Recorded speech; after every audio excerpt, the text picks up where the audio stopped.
Bienvenidos al Club de Prensa en NTN 24. Transmitimos desde Washington a 3 cuadras de la Casa Blanca y no olviden ustedes que al final del programa pueden encontrar partes del mismo en la página de Facebook, en nuestra cuenta de Twitter y el audio, el podcast en SoundCloud.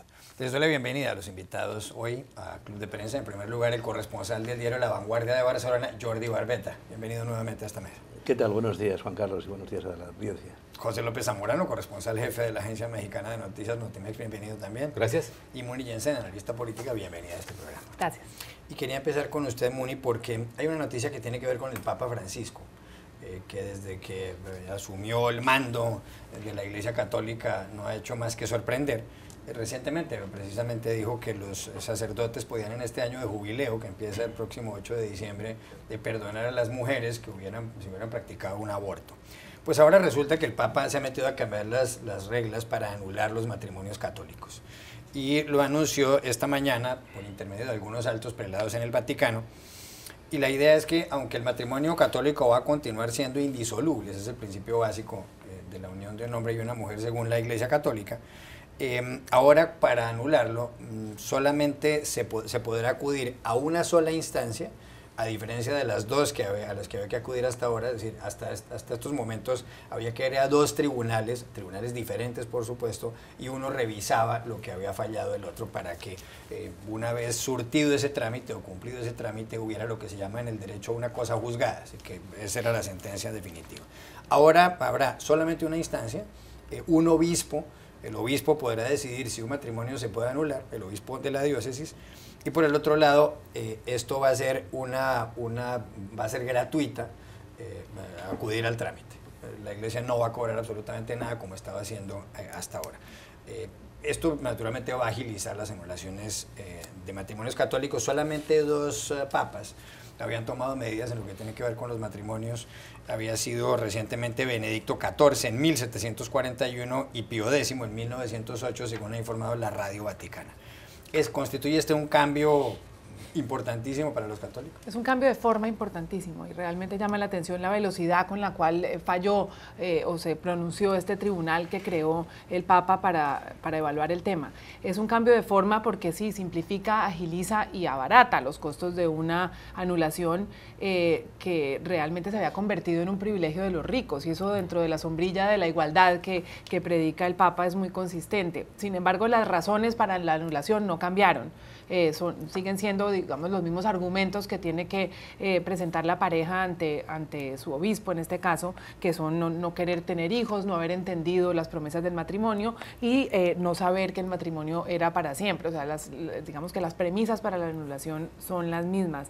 A mí me llama la atención es la facilidad con la que salen unos anuncios papales semana tras semana que están generando dentro de la Iglesia una verdadera revolución.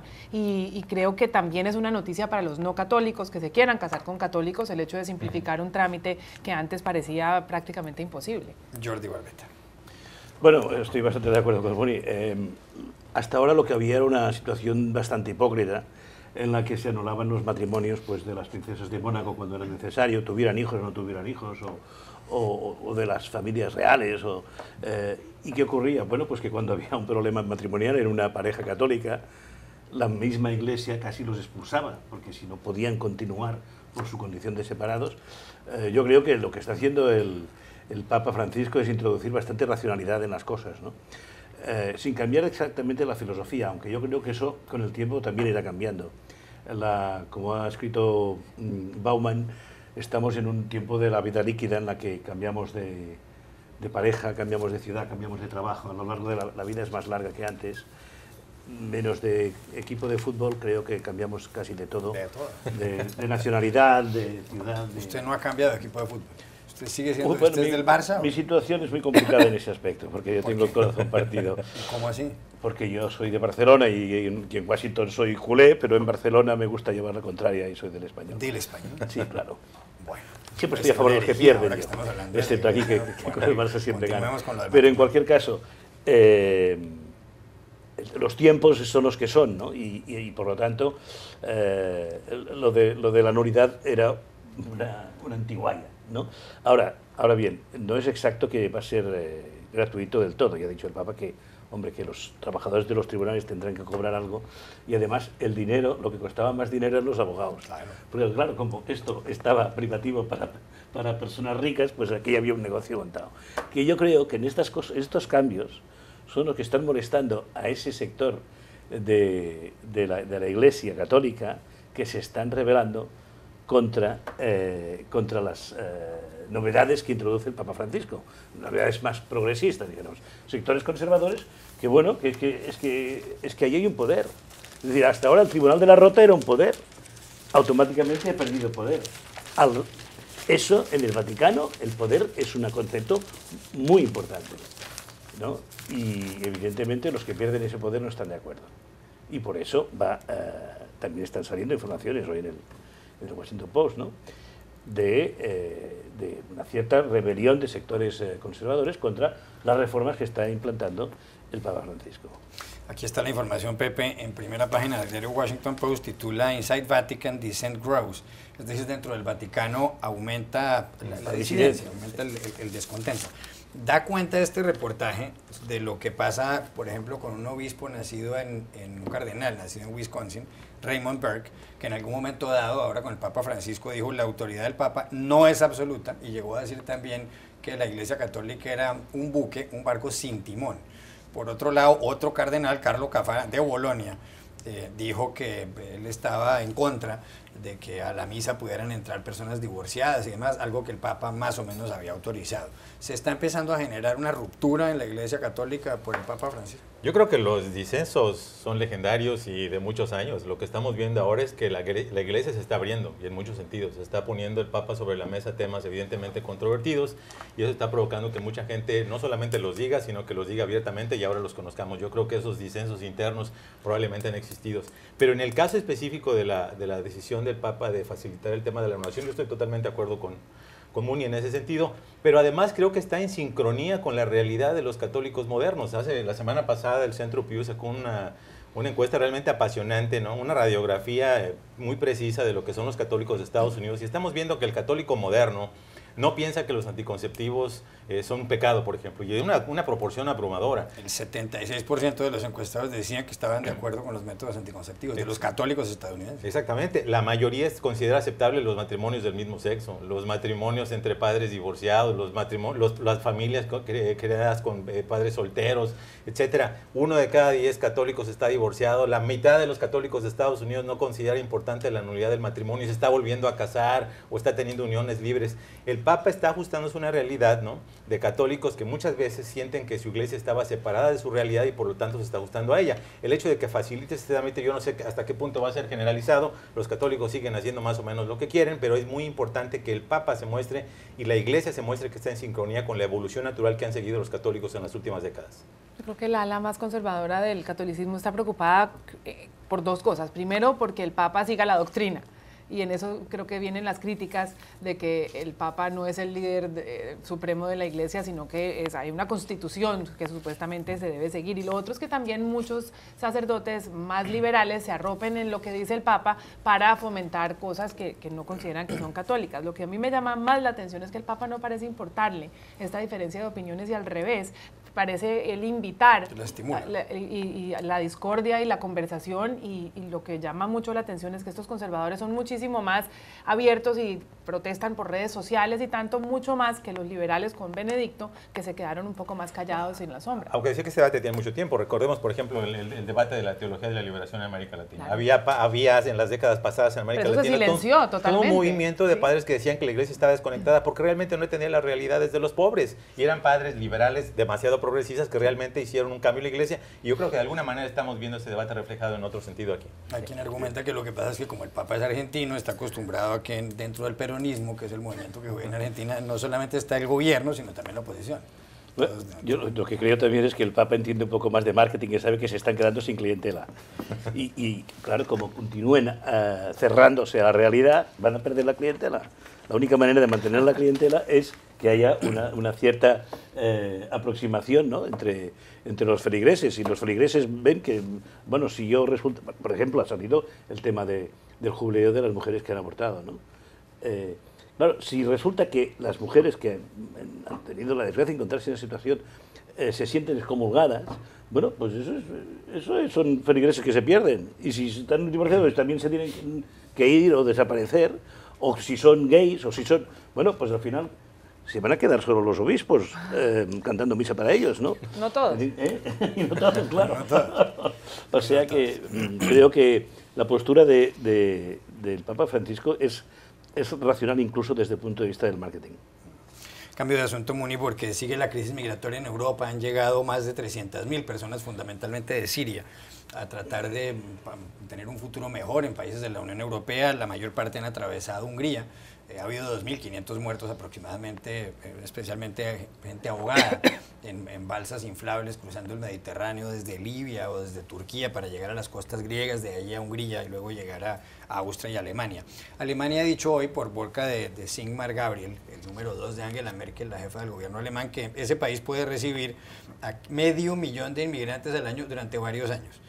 Van a darles asilo de momento a 800.000 personas. Está claro, y lo mencionábamos ayer, que una de las razones por las cuales Alemania está haciendo esto es porque la población alemana de aquí al año 2060 puede reducirse de 80 millones a 60 millones y necesitan, por supuesto, inmigrantes y necesitan mano de obra. Pero hay un artículo en BBC Mundo que dice que se pregunta por qué los países árabes no reciben a los inmigrantes sirios. Y da la casualidad de que ni Arabia Saudí, ni Bahrein, ni Kuwait, ni Qatar, ni Omán, ni los Emiratos Árabes Unidos están recibiendo en esta oleada de inmigrantes sirios prácticamente a nadie. Argumentan que algunos de estos países han dado 900 millones de dólares para ver cómo se puede paliar la situación. Es verdad que Arabia Saudí recibió algunos miles de sirios en años anteriores, pero ahora nada. Es un poco hipócrita que se pretenda que los musulmanes vayan a vivir a Europa, un continente diverso, pero en su mayoría cristiano, y que en cambio los países en donde se profesa el Islam no les abran la puerta. Yo creo que es un poco curioso que se traten de saldar su responsabilidad solamente con unas donaciones, así sean grandes, de dinero y sin recibir una sola plaza. Y estos 6 países han sido denunciados o, digamos, señalados por Amnistía Internacional y por Human Rights Watch por no haber recibido un solo sirio dentro de esta situación. Y además porque son países ricos, con una riqueza petrolera impresionante. Piensa uno en Qatar y estas torres gigantescas que se construyen todos los días. Es difícil de creer que unos países que tienen un nivel de vida alto, una historia también de bienvenida a los inmigrantes y unos presupuestos militares exorbitantes no sean capaces de recibir a un solo refugiado, más cuando también en los principios del Estado Islámico tuvieron alguna responsabilidad en financiar estos grupos terroristas y proporcionarle armas, y eso está comprobado. Creo que esas excusas de tratar de solucionarlo todo con donaciones en dinero no son suficientes. Pepe López Zamora. Sí, definitivamente coincido con Muni. Yo creo que el hecho de que muchos de estos países aceptan abiertamente a gente que viene, extranjeros que vienen a trabajar, pero haz de cuenta que trabajas y te regresas, ¿no? Cobra una dimensión diferente. Pudo haber estado bien que aportaran dinero cuando había que apoyar los campamentos de refugiados, pero evidentemente en este momento, con la evolución que ha seguido el problema, con estos movimientos masivos de millones literalmente de refugiados, realmente hay que hacer más, ¿no? Ahora también hay un tema factual, ¿no? Por ejemplo, Arabia Saudita dice que ha recibido más de 500.000 de refugiados sirios desde el 2011. Otras agencias internacionales no está tan claro. Otros países francamente no han recibido nada, ¿no? Yo creo que obviamente en este caso concreto la región, específicamente los países árabes, deben tomar cartas en el asunto. Si Alemania nos sorprendió a todos esta mañana hablando de la posibilidad de recibir hasta 500.000 refugiados al año durante los próximos años, realmente una cosa sorprendente. Austria, ¿verdad?, abrió sus puertas. Ese es el papel que está asumiendo Europa. Yo creo que a los países árabes evidentemente les toca hacer algo más. ¿Debería Estados Unidos pronunciarse? Pues mira, yo creo que me faltaba haberlo citado de la boca, ¿no? Es decir, estamos hablando de los países árabes, que yo creo que en el caso sobre todo de los países más pequeños, de los Emiratos más pequeños, tienen un temor, porque estamos hablando de centenares de miles de refugiados, es que superen. Ellos ya son minoría en su propio país, los inmigrantes son 10%. Son más, y por lo tanto, bueno, pues tienen miedo de desaparecer como Estado, ¿no? Pero en el caso de Estados Unidos, hombre, a mí la verdad es que me tiene realmente perplejo que con todo el debate que hay, con los informativos que no hablan de otra cosa, el debate en Estados Unidos brilla por su ausencia, cuando Estados Unidos está implicado en la guerra de Siria como el primero, para decirlo de una manera rápida, ¿no? Pero no han llegado aquí a Union Station ni a Penn Bueno, Station claro, en no Nueva pueden York. llegar, no, unos bueno, muy bien, trenes enteros pero de en las velocidad. conversaciones, es decir, Alemania tiene 80 millones de habitantes y me está hablando de asumir 500.000 cada año. Estados Unidos tiene 320 millones de 320 millones de habitantes, creo que ha asumido 2.000, no 2.000, no 200.000, no 20.000, no 2.000. Hombre, a mí me da la sensación de que aquí, pero lo que más me sorprende es que no existe, apenas ha habido algún llamamiento de particulares o de entidades religiosas siguiendo digamos, la apelación del Papa Francisco, ¿no?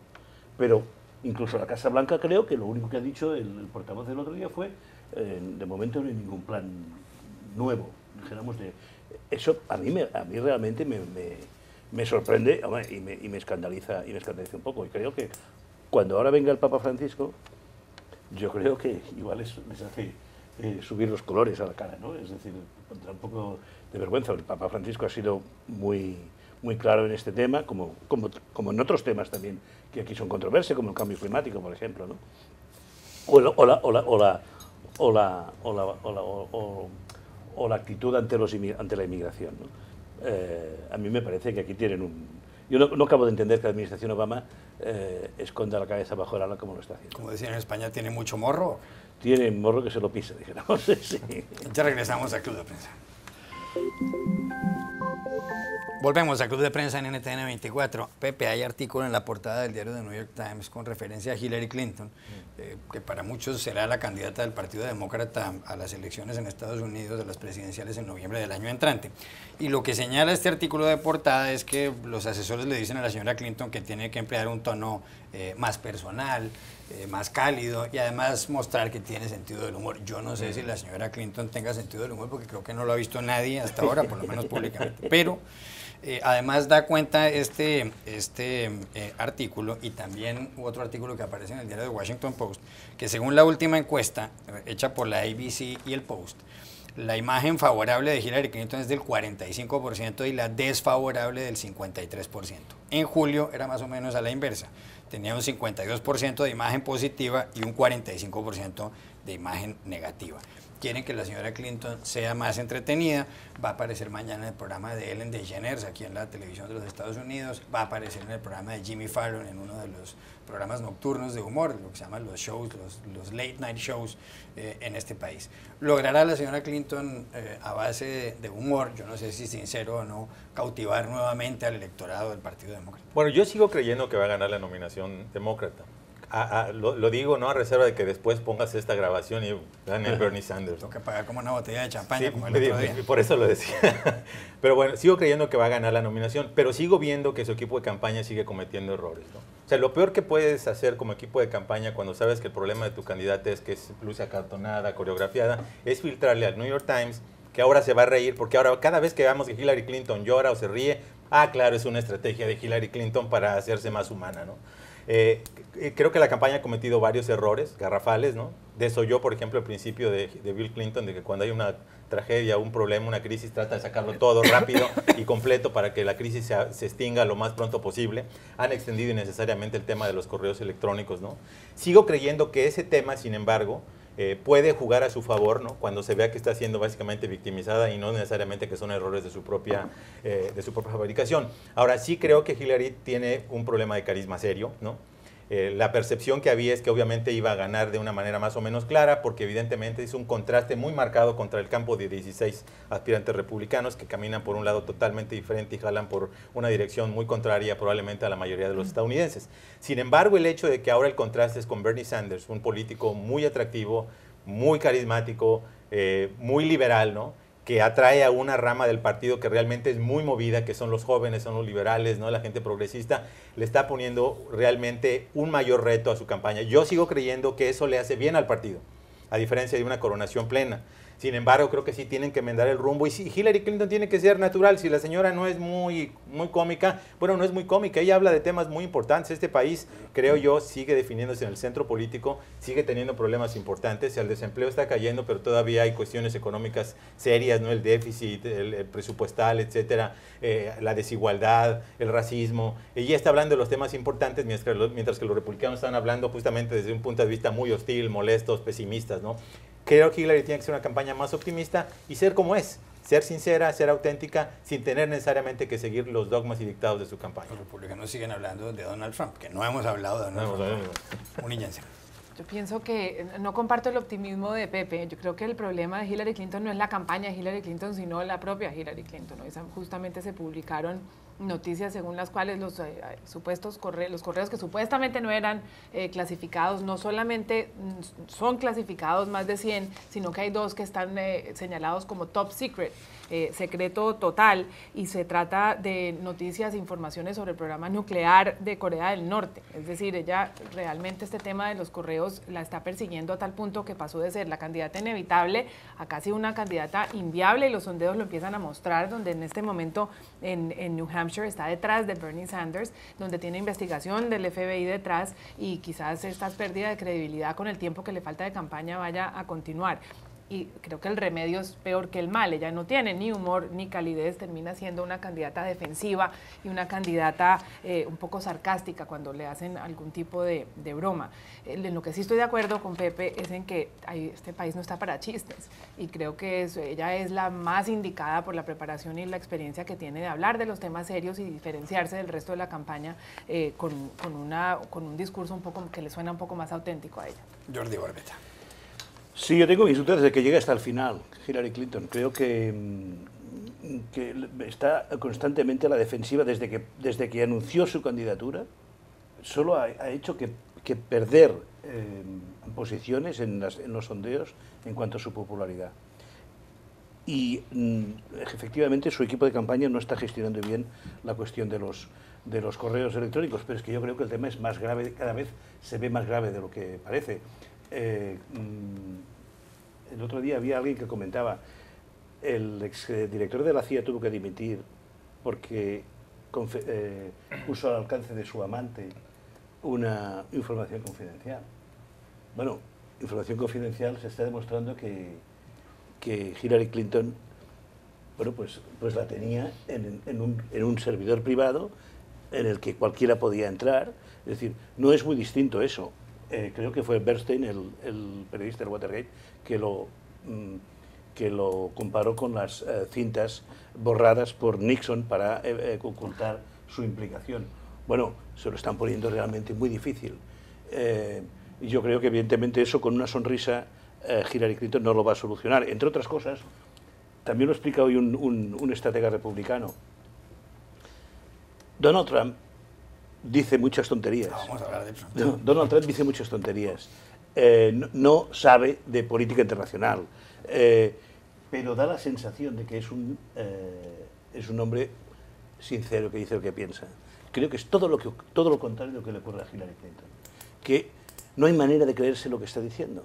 Y eso es un problema que tiene ella. Y yo creo que lo tuvo ya cuando fracasó con Obama. Yo creo que aquí hay que relativizar, ¿no? Porque estamos muy lejos de las elecciones. Estamos hablando como si las elecciones fueran mañana. Sí. New Hampshire no es el barómetro más exacto de las elecciones. Barack Obama perdió New Hampshire precisamente ante Hillary Clinton. Y Hillary Clinton no ganó una nominación el ciclo pasado. 1 año y 2 meses. Exactamente, puede pasar todo. Yo creo que es normal que haya este vaivén. Me parece que el problema es que la ventaja inicial de Hillary era artificial. No tenía nadie que compitiera con ella. ¿Cómo no iba a tener números altísimos? Y ahora que se está ajustando a la realidad, me parece que es absolutamente normal. Yo creo que sí tiene muchas posibilidades de enmendar el curso y creo que tiene que ser auténtica. Pero cuidado que falta el tema de Joe Biden.